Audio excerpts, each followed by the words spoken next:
Hello, hello, hello out there. What is going on? Welcome to episode 4 of The Rose Show. I am your host, Jay. Who else but me? And today we got a good one for you. This conversation I'm about to present with you here shortly with Tim Russ. No offense to anybody I've talked to, whether they've been announced or not. This was one of my favorite interviews that I did just because personally, Tim Russ's work is a big deal, and to me anyway, and you'll find that out here as the episode goes on. But I kind of wanted to take this moment because this is going to be the first episode that I've done where it kind of crosses over into a genre that normally wouldn't see some of the stuff. I mean, obviously, professional wrestling, that's one thing. Professional wrestling is something that, is pretty universal when it comes to fandom, but underground music, maybe not so much, so I just want to go ahead and introduce myself. My name is Jay. This is The Rose Show, as you saw in the intro, and I basically am doing this variety show because, as you can tell from what's behind me, I'm into a little bit of everything. So I thought the best way to do a show that, is mine would be to interview as many people as I can. And again, you'll find out a little bit more history of how Voyager and Tim Russ and all of his accomplishments in Hollywood, has affected my life. I just want to go out there and say welcome. I hope you enjoy this, and go ahead and check out some of the earlier episodes like Devon Dudley, V Sinister, Lee Carver. They're all very good. They've all been received very well, so I think you'll enjoy it. Plus, there's much, much more coming down the pike. Next week, we have Gru, formerly known as Molly Gruesome. The week after that, Eric Bischoff. We got a lot coming down the pipe, so definitely stay tuned. I hope you guys enjoy this one. Like I said, he's such a pro, and you can see it, within almost immediately you could see it. So no real rant today, guys. I ain't got really a whole lot going on unless you want to count, the stomach virus that's going around here in Ohio. Me and my wife ended up catching that yesterday. So I'm a little bit off my game right now, but I'll be all right. Don't forget, you can catch me on Facebook or YouTube tonight. We're doing something that's called the After Party, which is going to be a conversation I'm going to have with you guys to get your feedback on the episode and just give some of the more details on what me and Mr. Russ talked about off the air, because we did end up having about a 10-minute conversation once we got done recording. Just a really nice guy, and I think a lot of people are going to enjoy it. But I would love for you to join us. It's going to be both on our Facebook page on The Rose Show or YouTube page on The Rose Show. Just look up The Rose Show Pod if you are curious in joining us. But other than that, not a whole lot going on. We went, me and Mr. Russ went for about an hour on this, so I'm not going to take up too much more of your time here. So let's just go to our sponsor, and we'll see you again here in a second. All right, everybody, it's time to stop and let you know about today's sponsor of the show, Crazy Martin's in Piqua, Ohio, one of my favorite places in the entire world to go to. Crazy Martin's has provided their customers with quality products for over 20 years, from ashtrays to water pipes and everything in between. Stop in, check out their selection, and of course, check out their pinball machines. With over 20 pins to choose from, there is something for everyone. Crazy since 1996. I don't just say this about every place. I love going to Crazy Martin's. I've always loved going to Crazy Martin's ever since I was of age to go to Crazy Martin's. It's one of my favorite places in the entire world. Me and my wife go there almost every Sunday to play pinball machines. It is one of the funnest spots in Ohio you could possibly find. It is in Piqua, Ohio. Check out their website at www.crazymartins.com.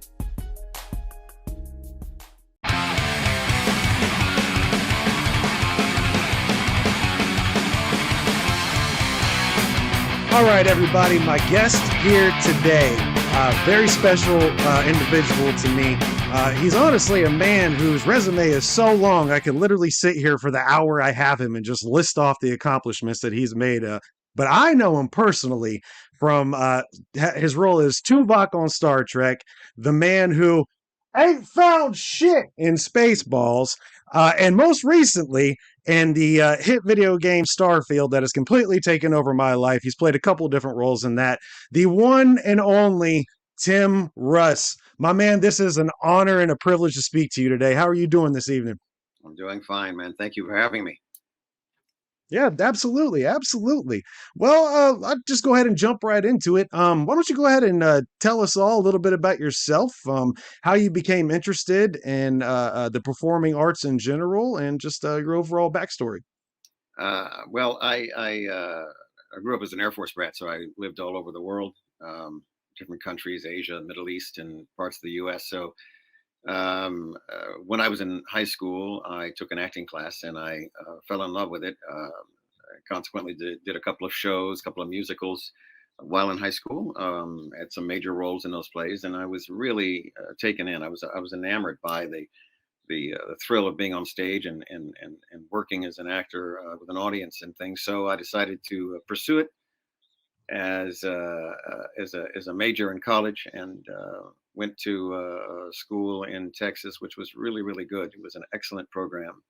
It was almost like if you're going to like a trade school in a sense. It was a 4-year college, but it was operated like a trade school as far as the theater was concerned, because you could take so many hours per semester, even right when you first started as freshmen, that were all dealing with theater classes and on stage, behind the stage, writing, directing, every aspect of theater that you could think of.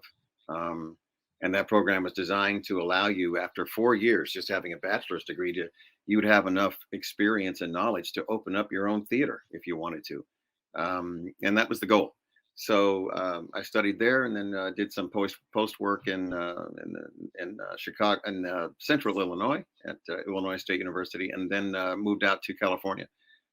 And after a year or two, I just moved to LA and started hitting the pavement like everybody else that tries to get things started in this town. So and that was in 1981, and I was relatively lucky, I think, in the journey, as it were, to get the ball rolling, because that's the main thing. Is you got to get the ball rolling. You've got to get into the loop, into the circle, get things started. Once things generally start to roll in your favor in terms of booking projects and things, you've got a better chance of that continuing on, because in the eyes of the business, you've been quote unquote verified by others. So if somebody else has hired you for a pro project, then they're more likely to hire you for that as well. So you've got a good shot. So just getting the ball started was an uphill climb. It was very very difficult, and at times frustrating. At times, you were angry. At times, you were just because it was just you had the opportunities weren't there. They weren't coming as easily, and you don't know when that door is going to open. And Sure. yeah, it's very very, and that's just the nature of the business. That's the way it is. Yeah. Yeah, I come from a background of music. I've been on multiple tours. Actually, the sign right behind me, that's a couple of my tour passes I've been on and things like that. It's hard to explain, really, going back to what you started when you started talking about your experience in the theater. It's hard to really explain unless you've been on stage how addicting that is, and Oh yeah. feeling a crowd and an audience respond to what you're doing is it's better than any drug I've ever taken, better than any drink I've ever drank. And it is an addictive thing, most definitely. And like you said, it's very similar in that same aspect, to where you don't know when the door is going to open, so you kind of have to walk through it. But in my research of you, of your background, I did see you were also a musician. Yes. And I was on Spotify, and I ended up finding your album from 2000. Right here's the album cover of it. Yep. I've actually listened to the songs all along the Watchtower. Great cover that you did of that. Thank you. Can't do it like that. I have listened to that song at least 20 times in the last week since I've got it. I absolutely love that song. It's a great track. Thank Um, you very much. but yeah, absolutely, absolutely. But there's one song I kind of wanted to ask you about, because I was listening to it and I feel like there's a story behind this track. It's called "Looking for Jack." It's a very Yeah. beautiful melody. The lyrics seem like there is a story there. Is there a story there, or is that just your creative side coming out in that song? There are a couple of stories, and in fact, my music right now, the track was fairly long coming up to this point. I started playing when I was 16, so I've been playing for 45 years plus. And I began with classic rock, hard rock at the time, and then I went into R&B at that time. Just shortly after that, so playing with 7-piece bands, Then I went to college and I started playing acoustic folk. So, folk music, singles, singer songwriter stuff, coffee shops and things like that. So I did that for a long time.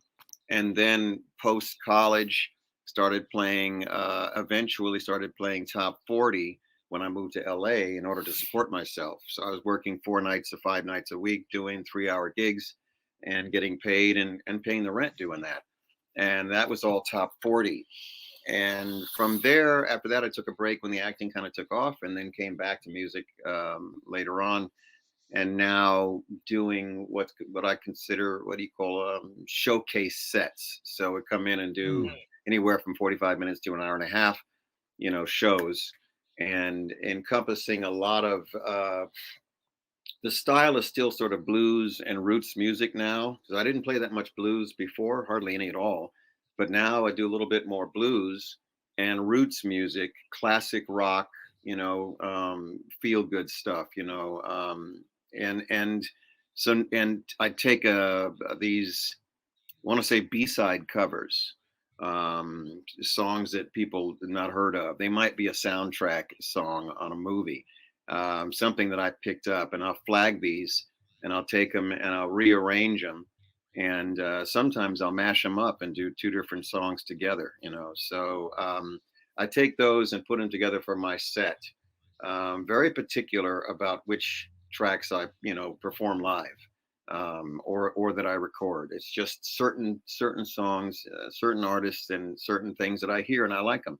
So if they work for me, they work for my voice, they work for the band that I have, then I'll do them. And Looking for Jack is a perfect example, because it actually does have a couple of stories. The original song was by Colin James Hay with Men at Work. And it wasn't a huge big hit, and his arrangement's very different than the way that I do the one I have now. And there is a backstory to it. In fact, there's two stories to it. There's two interpretations you can have.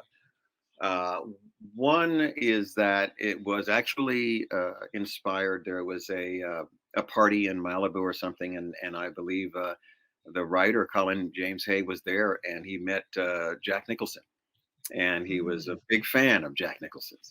And when he talked to him, he said, "Mr. Nicholson, I'm a big fan of your work. It's a pleasure to meet you, etc." And he said, "Hey, well, I'm a big fan of your work as well." And Colin Hay was like really impressed with that. And then Jack was like distracted. He walked off. He was talking to somebody else.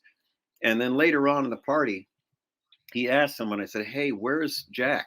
And somebody said, "Everybody's always looking for Jack." You know what I mean? And that's where the title came from. And That's awesome. His interpretation otherwise, as far as like the B side interpretation on that song is basically, I think, about people trying to recover the years of their youth. There's an interpretation of that, because there's a reflection in one of the verses talking about remembering when they were 17. And also there has a layer in there about people who come to Los Angeles always looking for something else. And you and I, if we're both in LA, we know what that's all about, because nobody here is doing what they appear to be doing. They want to be doing something else. So you're always looking here in this town. People are always looking for something else. They're looking for that, gold ring, that Willy Wonka ticket. They want it, it's going to be stardom. It's going to be an acting career, a music career, whatever it's going to be. So everybody's always looking for Jack, and Jack is those things that are just beyond our reach, that we're always looking for. So it's got a lot of meaning in that song. There's a lot of story behind it. Yeah.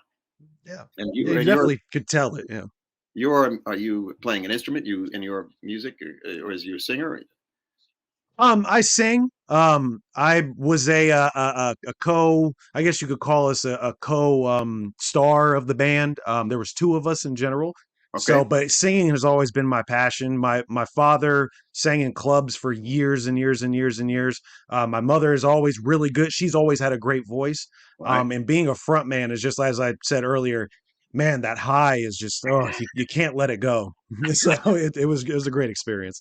Absolutely not. And I'm the front of my band, and I'm a guitarist. So there's nothing like it in the world. There's nothing like Yeah. it kicking in with the players behind you that are really talented.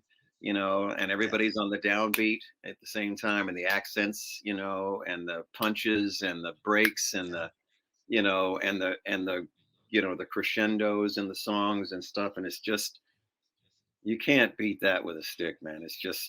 It's intoxicating. It always has been. It absolutely is. It's the purest form of entertainment. But It is. couple more questions I kind of wanted to ask you about. My first time ever seeing you, and we're going to get a little bit into the acting aspect of your life here now. My first time ever seeing you was actually on The Fresh Prince of Bel Air. Now I didn't recognize you until later, Yeah. and when Star Trek came around. But your role as, I think it was an FBI agent in The Fresh Prince of Bel Air, how was it like working on that set with legendary actors like Will Smith and James Avery and just so many talented people? What was it like doing that? And this is obviously, I've never done anything like that. Is it the same kind of high as what you get with music, or is it a completely different monster in itself? No, it's very different. If you're doing live theater with an audience, then you can get some of that in live theater with an audience, depending upon what the show is. If you're doing a comedy Mhm. and you've got the reaction of the audience, it's fantastic. It's very similar to that feeling. If you're doing film and television, it's not. Film television is it's part and parcel. It's all pieces, and you put it together later on, and people enjoy it then. So the process is very, very different between the two. There's no comparison. It is a challenge, to play a role. It is a challenge to take on a character and to flesh that character out and to perform the character. That is interesting. It's fun. It's creative. It's not the same as playing music to a live audience. You have to be doing a live play and preferably a comedy or a musical, if you will. A musical would work just as well, where you can get something very similar as an actor on stage. Yeah, sure, that makes sense. And I guess the high, I guess, so to speak. I know I keep saying that word. I probably should use a different one, but I guess the high on that aspect would be more towards the audience. And we'll get to Trekkies here in a minute. But just out of curiosity, because I've always wondered this: when you're at a convention or you meet a fan, do you get any like crazy Spaceballs fans? Oh Like, yeah, yeah. oh, really? No kidding. Oh my goodness, yes. You get Spaceballs is bigger than Trek. It's bigger than Trek because more people have seen it. Are you Everyone see? everyone has seen Spaceballs. Everyone has seen Mm. Spaceballs. Not everyone has seen Trek. Mhm. Trek That's a good point. Yeah. Yeah, it's got Trek has a limited audience. They're very, very loyal. They're very enthusiastic, absolutely dedicated, all that. But the numbers, because Spaceballs is a parody comedy for Star Wars, and Star Wars probably has a larger audience than Trek. So a lot of people have watched it. I think people have watched Spaceballs that have never seen Star Wars or still watch that, and they think it's funny. So they have a big, huge audience for Spaceballs, and most of them remember all the bits. So that's that's what I encounter most of the time. Yeah, and I guess that makes sense because when I was telling a couple of my close friends who were not Trekkies, um, I was telling some of them, I was interviewing you today, and I would say Tuvok on Voyager, and they'd just be like, "Oh, okay," like, "Yeah, he was the on Spaceballs." Oh, yeah, so that makes perfect sense. They obviously did not know about Tuvok, but they knew all about that one 5-second clip. Yes. Perfect example. Yeah, it became a cult classic. For me, it was a couple of days of work and a paycheck, and I was done with it. And the movie came out and it did well, and I'd forgotten about it, and it wasn't until 25 years later, sitting around and people are talking about Spaceballs over and over and over again, and I was like, what's going on? And I realized it was it had become a cult classic. Simple as that. It became a cult classic, and you could not have predicted that, man. There's thousands of films made every year, that are distributed and go out, and very few of them, if any, are going to become cult classics. This is a cult classic. It's not just a popular movie that people know and remember. It's a cult classic, and that's got a hold on folks. When it reaches that level. Yeah. On a scale of 1 to 100, how hot was it wearing that outfit in the desert like that? About 1,000. It was a That's thousand. I was about as hot as you could imagine. I was in Yuma, Arizona. It's like 109 degrees or something, and I've got the black helmet on my head, which is like putting your head in a microwave that day. It was crazy hot, sure. crazy hot. I can only imagine, my man. Yeah, I can only imagine. yeah. Well, again, the majority of my fandom of knowing you is through Star Trek. Me and my wife are gigantic Star Trek fans. I have been ever since I was little. My local library used to have VHS tapes back in the early '90s. Uh-huh. For those who weren't around for VHS tapes, they would usually have 2 or 3 episodes a piece on it, and that was one of the few things that we had available to us at our library. Was I think it was the first, maybe the first half of season 1. Hmm. And so I would just rent these videos and watch it. And they had others, like First Contact came around at that time, so I was just really heavy into it. And my wife later on, in our relationship, she had never seen Star Trek. One of the first series that I introduced to her to, actually, it was the first series I introduced her to, was Voyager. So her first experience to Star Trek was Voyager, and it's still her favorite. And I'm pretty sure it's probably because it was the first, and it does have a connection between me and her, since that is something that we first bonded over. But Sure. before you got on Star Trek Generations, were you a fan of the series? Well, in reality, I grew up watching, as it were, back in the day, only 3 channels, and they would run reruns of a number of different shows. I can tell you as much about Star Trek, the original series, as I can. Gilligan's Island, I Love Lucy, and Andy of Mayberry. I used to watch. They would just keep running those shows over and over and over. There was no streaming. There was no cable. There was no VHS. So it was whatever was on when you turned the knob, on 3 channels, and they ran those shows constantly. So we watched those shows because they were on. I mean, they might just be on in the background. We knew all of the dialogue, we knew all the scenes, we all knew all the stories. So all of those shows we watched, and the original series was one of them. So yeah, by the time I got to LA, I was quite familiar with the original series. I did not watch as much the reboots.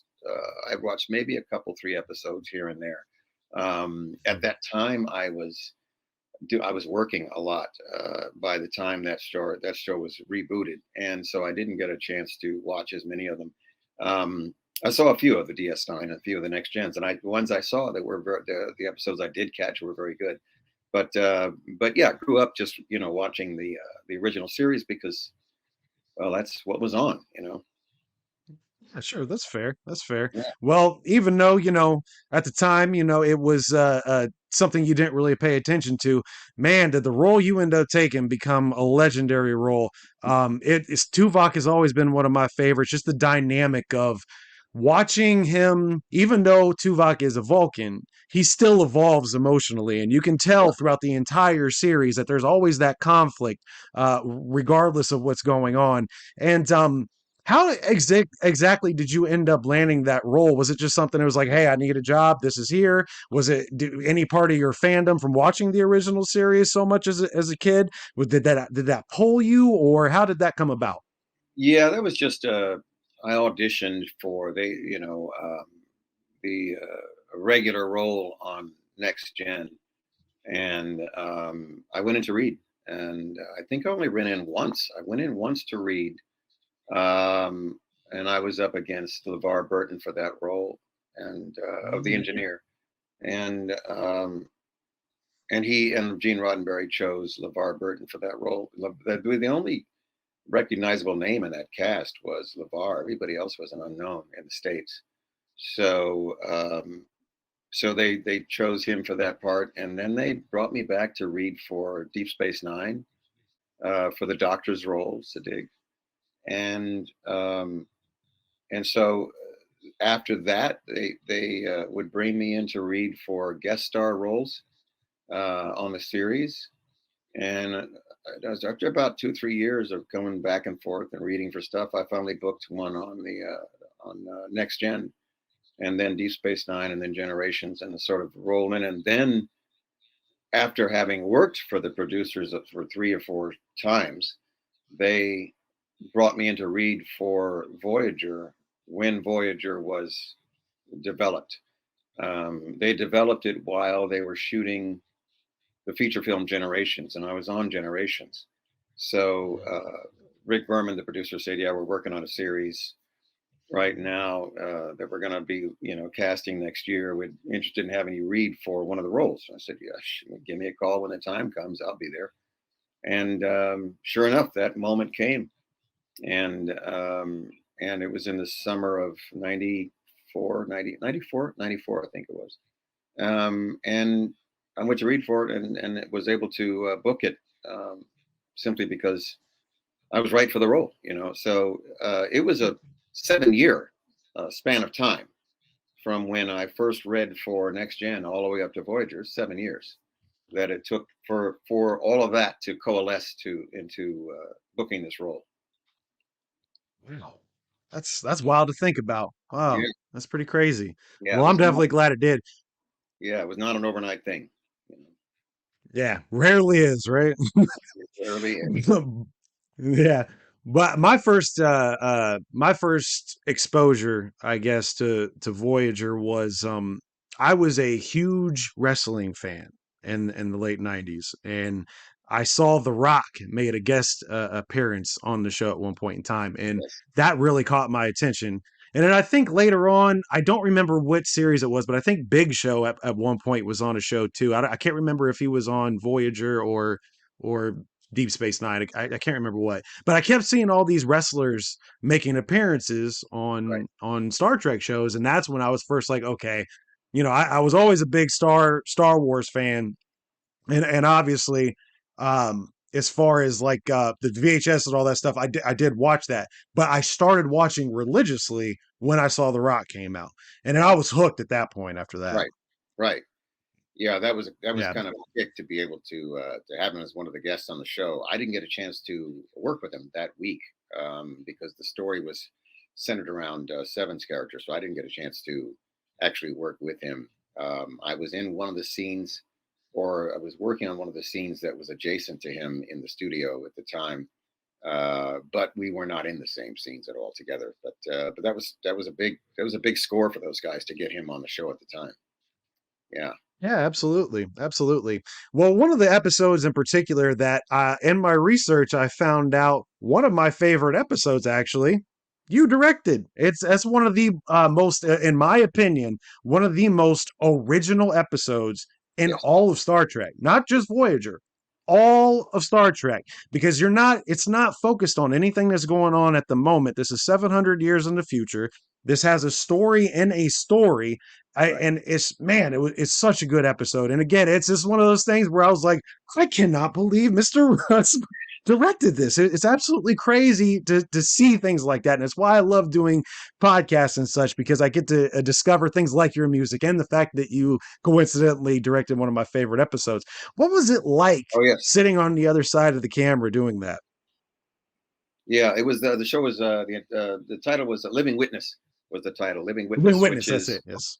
yeah, and in fact you're absolutely right. If you're, to be able to shoot one of the episodes of Voyager, what you had to do, if you'd have to go to the exec producers to say, look, I'm interested in directing one of the episodes, and they historically, on the franchises, have allowed actors to do so if they wanted to put in the time. You have to intern for 2 or 3 seasons of the show. You have to Mm. put in time behind the camera. You have to put in time shadowing other directors. You have to put in time editing in the editing room, which is where I spend most of the time. You have to put in time in pre-production meetings. You have to put in time in executive producer screenings of the edits that the editors have done for the scenes. You have to put in all this time behind the scenes for 2 or 3 seasons. I think it was up to three before you could get a shot to actually direct one. And you don't have a choice as what the episode is going to be. It's just a random pick of the out of the hat that they give you, and it could be a dog. It could be just a bottle show or something that's not that interesting.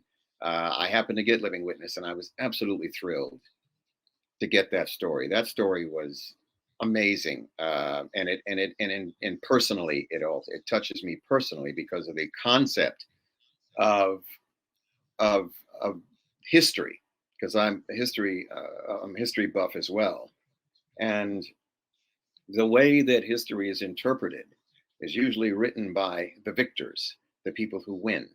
They're the ones whose version of history you're reading. So they're going to leave out all the other stuff that they didn't like, or that wasn't appealing, or didn't make them look good. So we don't know in a lot of cases what actually happened, and only now are people Yep. trying to sort of look into historical facts and revise those facts based on what we grew up hearing versus what actually happened. And you have to dig for those things. And so this was very important because the culture of the two opposing sides of the culture, of the alien culture, were based on history and the interpretation of history, which was a false interpretation. Very important story because it led to how they were treated in their own society. And to draw that story was just amazing. I had to there was the nuts and bolts of putting together, what the shots were going to be and all that kind of stuff, which is what I had worked for in terms of the internship and working with the DP to try to figure out what we were going to do and how we were going to shoot it.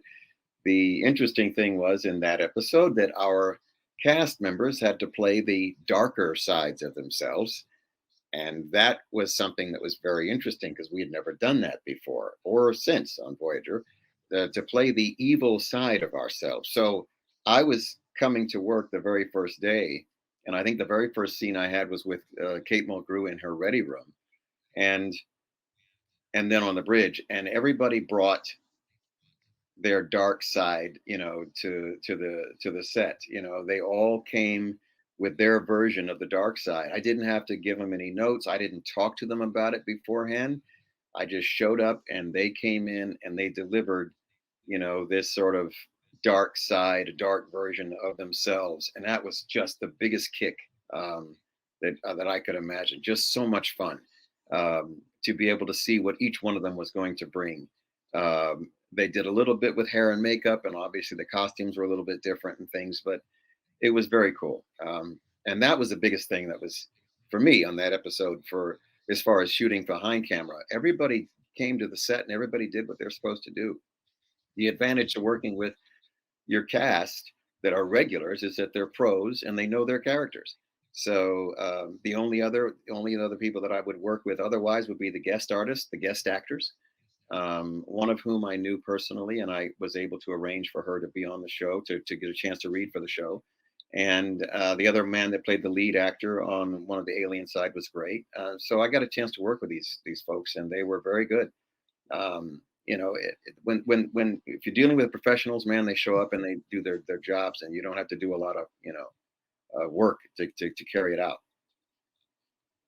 Yeah, absolutely. And the one thing that I love and both hate at the same time about Star Trek is you're not always guaranteed a happy ending at the end of an episode. You're also not always guaranteed a a finale, I guess, at the end of each episode, as far as, this is the absolute end and you don't have to think about what might have happened after. Well, this one Right. kind of has a happy ending because obviously at the end, both races do end up coming together.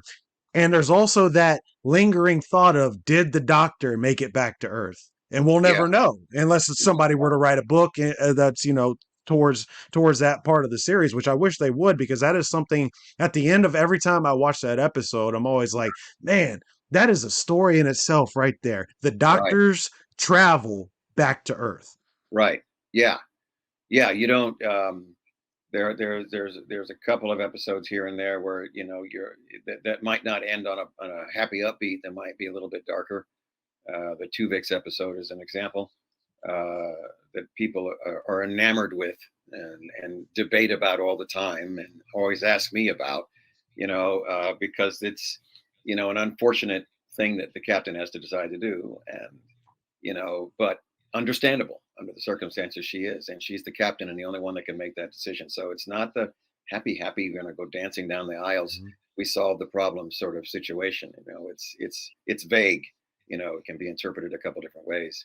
So yeah, that does happen. And as well as should. I mean, that you don't want to do the same thing all the time. You want to give the audience something to think about, something to wonder about, something to ponder, something to debate and discuss. And that's what Trek is, man. Trek is not. It never has been. Just a Western shoot 'em up in space. It's stories. That's what it is. It's characters. It's relationships. It's stories. Stories with a theme. A concept, a moral, and difficult decisions made by the people in power and control. And that's what the story. That's what that show is about. Always has been. Yeah, absolutely. And I always see the Tuvix debate myself in message boards or group pages, wherever I'm at. That is definitely a hotly debated one. Is Yep. it right that she killed him? That's a hot one. And then every once in a while, you get the people that always have to chime in with their 2 cents and their hate for Neelix, which I've never understood that.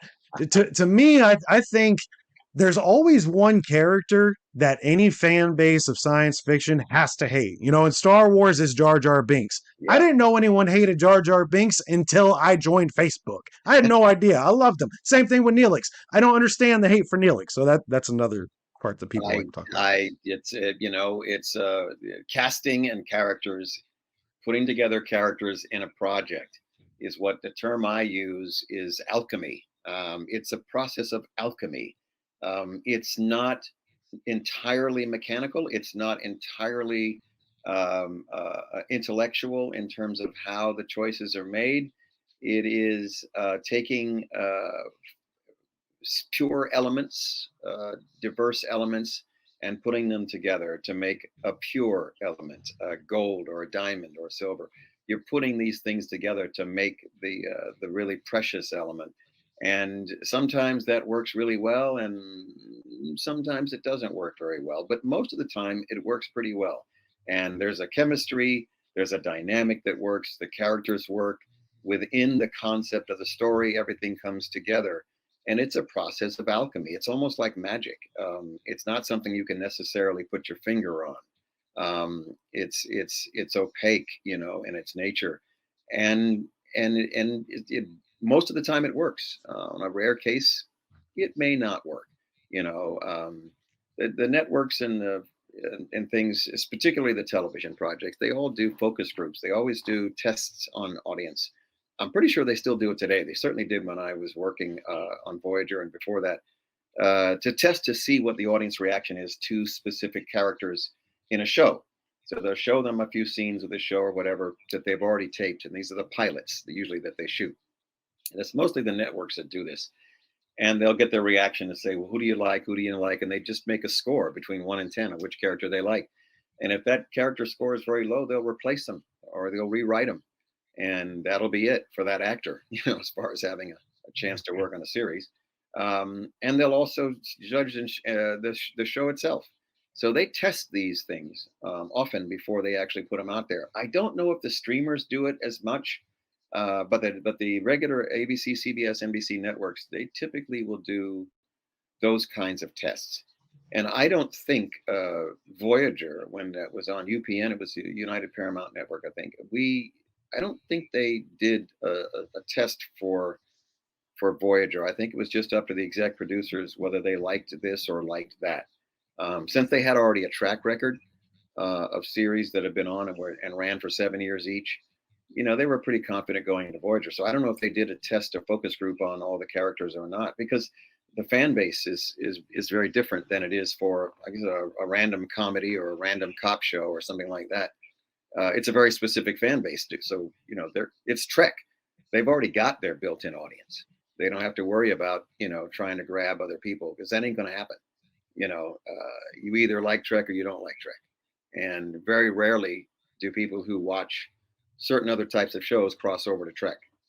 It goes the other direction, but not always this, to Trek. So very specific. Absolutely. And I always try not to, when it comes to series, I try not to nitpick characters if I can avoid it, especially when the writing is as good as it usually is with Star Trek. And Yes, to your point, the strength of the stories of Star Trek, to me, I don't understand how people can really go to the extent of nitpicking, especially when you have storytelling.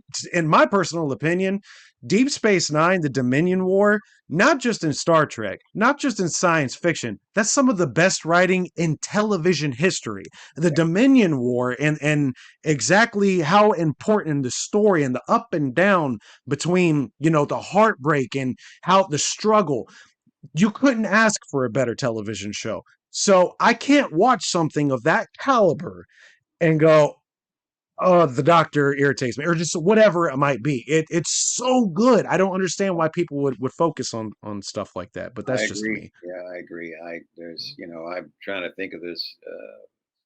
There may have been it might have been one of the streamer series I was watching that I was bothered by one character. They just rubbed me the wrong way, and that was, all it was. It was not, the series itself wasn't all that spectacular. It was okay. It was good, but it rarely happens where I see somebody who's, either not right for a character. I've seen a few shows where the character just wasn't right.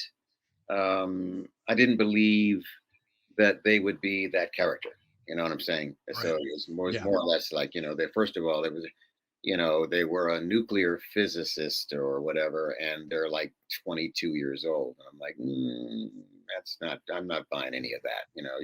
You got to be realistic, guys. Nuclear physicist, 22. No, no, no. They're going to be older than that. So things like that will stick out. They just stick out, where it doesn't make any sense. Or the Yeah. introduction of a character that doesn't make any sense, or what the character is doing and saying that doesn't make any sense.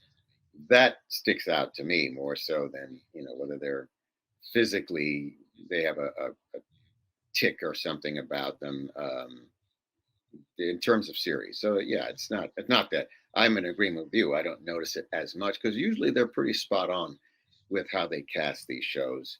They look at a lot of people, and there's a lot of folks in the kitchen making decisions about them.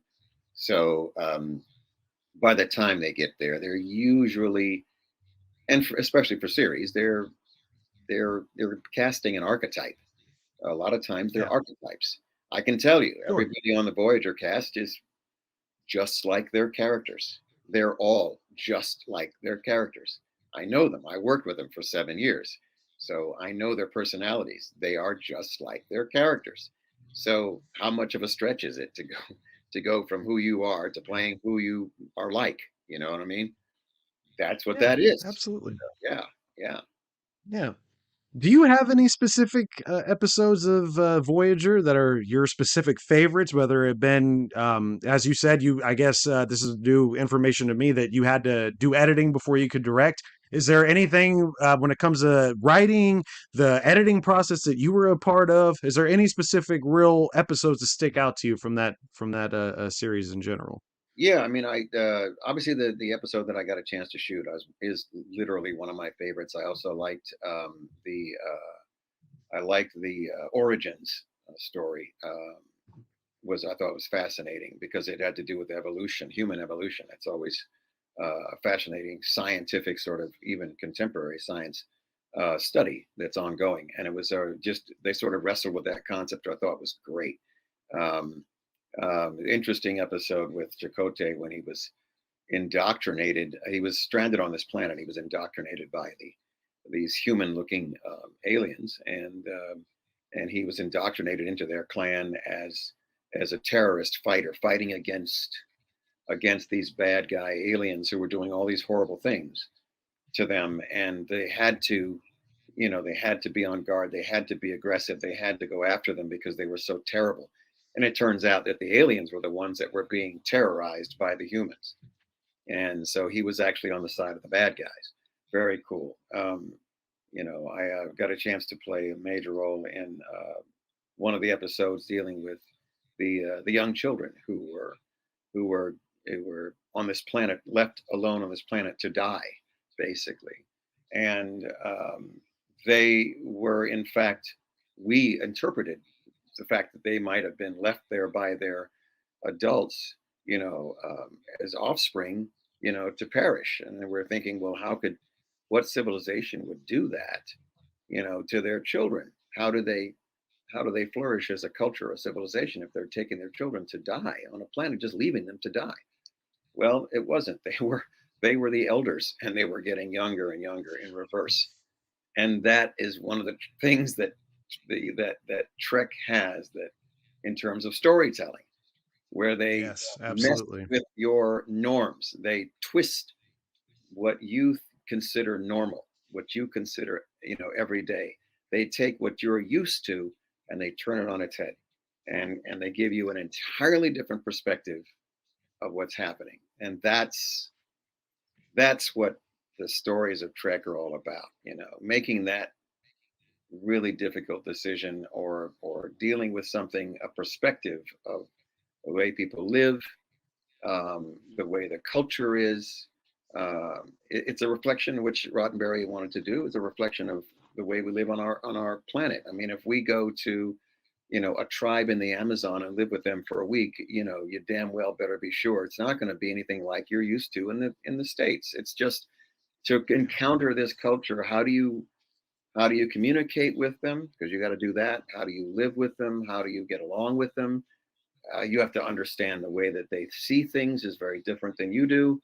The way that their society operates is very different than what you're used to, and that's Trek. That's what all of these alien races represent. They represent different cultures around the world. That's what Roddenberry wanted to do. Different cultures and different perspectives, different belief systems, different religions. He wanted to show this, and he dressed it up in alien form. It's been the classic way of Trek since day one. And surprise, surprise, wow, I had no idea that was, what actually was happening. Yeah, because it's not something you're used to. It's not something you've been exposed to. That is the beauty of Trek. It will make you think. It will make you wonder. It will make you debate and discuss after you've watched it. That's what that show is all about. Yeah, absolutely. And the episode you were talking about with the children, I thought that those children did such a good job Oh at yeah. holding their maturity level to when it finally is revealed that they're aging backwards. You're like, oh, okay, now this makes sense. I very clearly remember that episode as well. That was a good Oh one. yeah. That is definitely one of my favorites. Of course, Year of Hell. That is a Crazy. classic in Crazy. Trek in general. Even though every time I see Kurtwood Smith, I'm always waiting for him to call Chakotay a stupid ass or a dumbass or something because of that '70s show. But it is what it is on that one. But it's funny because when I first showed that one to my wife, that's all she could talk about was that's Red Foreman. I'm like, it's not here though. You need to take that away. And then, but there's so many good moments on that show in general. And do you think that, obviously, I guess what the best way to put this here, do you think that all of the Star Trek series are just as important as the next, or do you feel like some have more weight to the others? Because I know there's a perception of, a series as far as like I think it was Enterprise, uh isn't really looked on that fondly, but it's an origin story, so it's just different. Do you think that there's a hierarchy, I guess, say, of shows, or should everything be kind of viewed on an equal playing field when it comes to the series? Oh yeah. It's just, well, each concept is going to be its own unique sort of situation. If you're doing a series, in particular, not necessarily a feature film, you can, in a feature film, your concept has to carry an hour and a half to 2 hours. On a feature film, you've got to have a concept and a story that will carry through an hour and a half, that will stretch and will last to resolution over that period of time. If you're doing a series, it's a very long process. It's a long storytelling arc for several seasons in many cases. And so your concept has to be the foundation. It's the rock of the storytelling. So your setting and your foundation is what's going to make your show carry. So let's take, for example, Deep Space Nine is a permanent location. So they're not going anywhere. So in order to carry that series, people have to come to them. So they put them near the wormhole so that they can allow things to come through, so they can have these stories that will take place. Otherwise, you can't make that last for a season, Right. because they're not Yeah. going anywhere. They're stationary. So everything has to come to the station in order to give you, some the elevated sort of interesting, conflicts that you could have, rather than a soap opera within the station. So you have to bring people in to cause the conflict. The original series with Kirk was not unlike Voyager. Voyager was in a part of space that's unexplored. So we had an advantage. We had a very big advantage. We kept moving. So every time we have another episode, we can encounter another situation that's completely new. And we can tell that whole arc. We can tell it over one episode or two episodes. In some cases, we did two. We could encounter characters from the other shows, the Borg. We encountered the Borg. We can do anything we'd like because we're in a part of uncharted space. And the original series was the same thing, uncharted space. So now you're wide open for storytelling, wide open. And I mean completely wide open. It's either phenomenon, or it's a culture that you encounter, or this, that, and the other thing that you encounter. So we had that advantage. And each episode, each series has its concept. And you're right, Enterprise was a prequel. And I am not a big fan of prequels personally. I'd like to go forward. I want to evolve into the next phase. So Sure. the prequels do nothing for me, and that across the board. I don't care what concept, Star Wars or anything else. I just don't like the prequels. But Okay. some people do. But our concept is what gives you your foundation. The concept in your setting is what gives you the foundation for your shows. That's what gives you the longevity for your project. So if you get a really solid foundation, one that offers you so many options, then you can do anything you want. And you look at Voyager, man, the variety of shows we have, no other series except the original series has that variety of shows. I mean, you come out of anywhere, man, with anything, given the fact that we're moving through space at warp speed, so what's around the next corner? I don't know. We're going to find out. So, Yeah, absolutely. Well, one thing that I found out very quickly was how much the video game Starfield took control of my life the day it came out. I took this picture at 1 o'clock this afternoon before we had this recording here. If you look down towards the right-hand side, you'll see the playtime that I have put into this game so far as of 1:09 today. I have put in a total of 5 days, 3 hours, and 17 minutes on this wow. game. It Wow. has dominated my life. It's bad. It's a problem. I don't have Oh boy. kids, if you can't tell. That's why I'm able to do stuff like Oh boy. Yeah. I was going to say, maybe that. you don't have little ones running around. Otherwise, you would not No. have those kind of hours on there. No way in hell. Um, Absolutely, uh, absolutely. But I mean, there are so many. And what's funny is when I started playing, one of the characters, and I won't give out any spoilers just for people. It is a brand new video game as of this recording, so I won't say any specific details. But I first found out that Quark was in the game, and I was like, "Oh, okay, that's weird." And then I went through my second playthrough, and then I started with parents, and I'm hearing two familiar voices. I'm like, no, it can't be. Sure enough, Nana Visitor and yourself both in this game. And that just made my love for this game that much better, knowing that they included all these different Star Trek characters, man. What's the difference in between, and obviously there's a very clear one, but what is the challenges between doing voiceover work as opposed to being behind a camera directly? well, a VO is very different than working in front of camera. The camera captures your emotion and expressions on the lens. So you don't have to say anything, and the camera can relate what you're feeling just by reading the expressions and emotion on one's face. When you're doing voiceover, you do not have the camera. So all of the emotion and all of the nuances of how you feel has to be played in your by your voice. And it is a transition that one has to get used to, because you're not used to it when you first step in a studio to do a VO project, especially when you're playing a character, not straight up narration. But even with narration, there are nuances that have to be achieved, and that is an art form that is very unique. To play a character, you have to play even within one sentence of dialogue. You may have to play two different nuances of emotions just in one sentence. Never mind the three sentences that are coming after that. Each time before you even start saying the word, you may have to have an inflection.